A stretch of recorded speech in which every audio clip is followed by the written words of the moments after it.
شادی کی رات مجھے ان کے جنون کا صحیح طرح سے اندازہ ہو گیا، جب وہ 2 گھنٹے تک مجھ سے مستقل محبت دینے کے باوجود بھی پیچھے نہ ہٹے اور ان کی پیاس نہ بجھی۔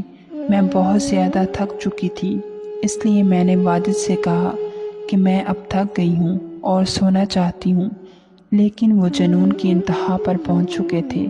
جب میں سونے کے لیے لیٹے تو وہ میرے ساتھ زبردستی کرنے لگے۔ میں پوری رات واجد کی زبردستی کو برداشت کرتی رہی، لیکن میں اسے تب بھی ان کی محبت ہی سمجھ رہی تھی۔ واجد نے جو مجھ پر غصہ نہ کرنے کی باتیں کی تھیں، وہ سب محض باتیں ہی رہ گئیں۔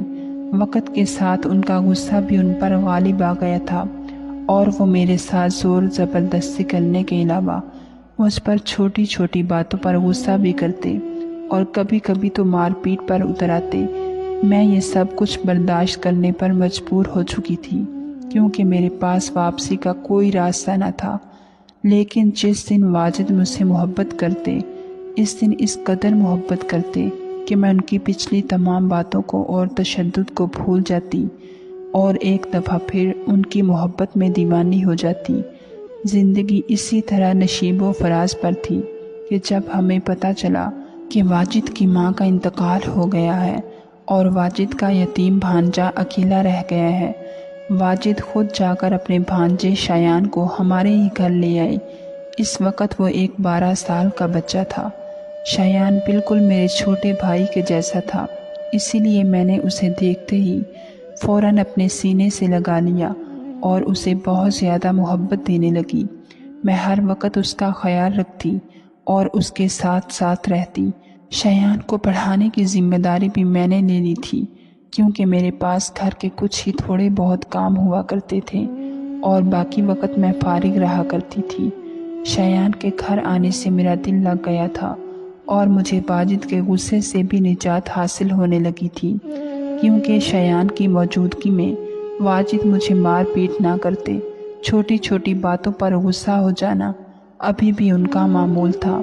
شایان بھی بچپن سے واجد کے اس رویے سے واقف تھے، اسی لیے یہ بات اس کے لیے بھی نئی نہیں تھی۔ اکثر واجد کی غیر موجودگی میں وہ مذاق میں واجد کو برا بھلا کہہ دیتا اور میں اس کی بات سن کر مسکرا اٹھتی۔ وہ مجھے کہتا کہ انا ماپی، مجھے بالکل اچھا نہیں لگتا کہ ماموں آپ کے ساتھ اس طرح کا رویہ رکھتے ہیں، جب کہ آپ اتنی اچھی ہیں۔ میں مسکرا کر شایان کی بات کو ٹال جاتی، لیکن سچ تو یہ تھا کہ مجھ سے بھی واجد کا ایسا سلوک اب برداشت نہیں ہوتا تھا۔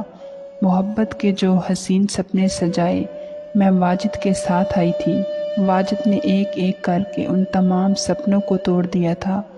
کئی دفعہ میں نے سوچا کہ کیوں نہ میں اپنے گھر واپس لوٹ جاؤں، لیکن پھر اتنی ہمت نہ ہوئی کہ دوبارہ اپنے ماں باپ کا سامنا کر پاتی۔ ایک دن واجد دفتر سے بہت غصے میں گھر لوٹا اور اتفاق سے مجھے کھانا پکانے میں دیر ہو گئی تھی، کیونکہ آج صبح سے ہی علاقے میں گیس کی بندش تھی۔ واجد نے میری بات سنے بنا ہی غصے میں سارے گھر کا سامان دیکھنا شروع کر دیا، اور جب میں نے انہیں روکنے کی کوشش کی اور بتانا چاہا کہ صبح سے گیس نہیں تھی، تو میری بات سنے بغیر ہی انہوں نے مجھے طلاق دے دی۔ میں اپنی جگہ ہکا بکا کھڑی رہ گئی، اور واجد کو اس وقت بھی بالکل اندازہ نہ ہوا کہ وہ مجھ پر کیسی قیامت ڈھا گئے ہیں۔ ہمیشہ کی طرح کچھ ہی گھنٹوں بعد ان کا غصہ بالکل ٹھنڈا ہو گیا، تو انہیں احساس ہوا کہ وہ ہم دونوں کے ساتھ کیسا ظلم کر چکے ہیں۔ وہ میرے قدموں میں بیٹھ کر زور زور سے رونے لگے اور یہی کہتے رہے کہ انہوں نے جو کچھ کہا وہ غصے میں کہا تھا اور اس کا کوئی مطلب نہیں تھا۔ میں اس کی بات کو کسی صورت نہ مان سکتی تھی۔ میرے نزدیک طلاق ہو چکی تھی۔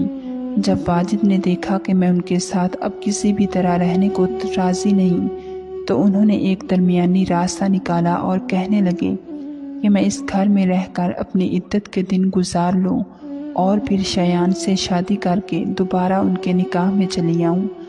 واجد کی بات سن کر میری جان نکل گئی کہ وہ اپنی غرض کی خاطر اپنے 13 سالہ بھانجے سے میرا نکاح کروانا چاہتے ہیں۔ واجد نے کہا کہ ایک یہی راستہ ہے جس کے ذریعے سے ہم دونوں دوبارہ ایک ہو سکتے ہیں، میرے پاس واجد کی بات ماننے کے علاوہ اور کوئی چارہ نہ تھا، اس لیے میں اس گھر میں رہ کر عدت پوری کرنے لگی۔ فی الحال ہم نے یہ بات شایان سے چھپا لی تھی۔ میں رات کو اسٹور روم میں چلی جاتی اور رات وہیں گزارتی۔ دن بھر تو واجد گھر پر موجود ہی نہ ہوتے تھے۔ شروع میں تو شایان بہت حیران ہوا کہ میں اسٹور روم میں کیوں سونے لگی ہوں، لیکن پھر میں نے یہ کہہ کر بات ختم کر دی کہ اس کے ماموں مجھ سے ناراض ہیں اور وہ مجھے اپنے کمرے میں نہیں رکھنا چاہتے۔ دن بہت تیزی سے پر لگا کر اٹھ رہے تھے اور واجد سے میری جدائی برداشت نہ ہو رہی تھی۔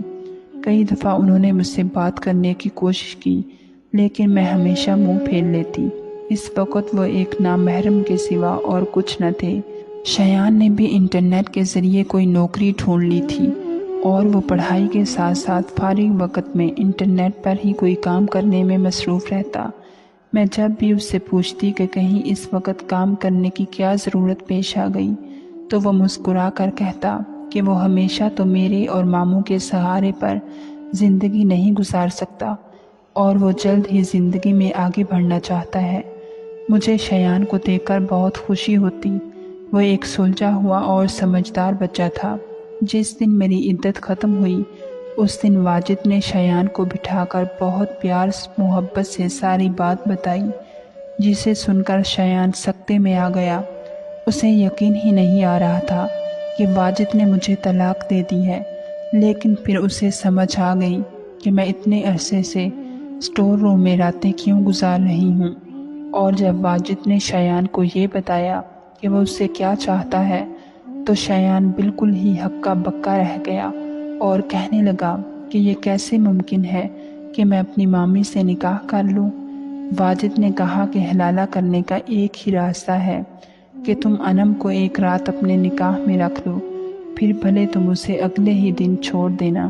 یہ بات ہم تینوں کے علاوہ اور کسی کو معلوم نہ ہوگی اور یوں ہمارا بھرم رہ جائے گا، اور ایک دفعہ پھر انم میرے نکاح میں آ جائے گی۔ شایان نے ایک نگاہ مجھ پر ڈالی، جو ان دونوں کی گفتگو کے درمیان خاموش بیٹھی آنسو بہا رہی تھی۔ شایان کو معلوم تھا کہ میرے آگے پیچھے کوئی نہیں اور میں ایک بے آسرا عورت ہوں۔ اگر شایان اس نکاح کے لیے راضی نہ ہوگا تو میں در در کی ٹھوکریں کھانے کے لیے مجبور ہو جاؤں گی۔ تھوڑی دیر سوچنے کے بعد شایان نے حامی بھر لی اور واجد نے اسی روز قاضی کو بلا کر خاموشی سے گھر میں ہی ہمارا نکاح کروا دیا۔ جس طرح ہم دونوں کی طلاق کی خبر کسی کو نہ ہوئی، ویسے ہی میرے اور شایان کے نکاح سے متعلق بھی ہم نے کسی کو اطلاع نہ دی تھی۔ یوں بھی ہم تینوں کے علاوہ اور کوئی نہیں تھا۔ میرے اور شایان کے نکاح کے بعد واجد یہ کہہ کر گھر سے چلے گئے کہ وہ صبح میں واپس آئیں گے اور ان کے آنے سے پہلے شایان مجھے طلاق دے دے گا۔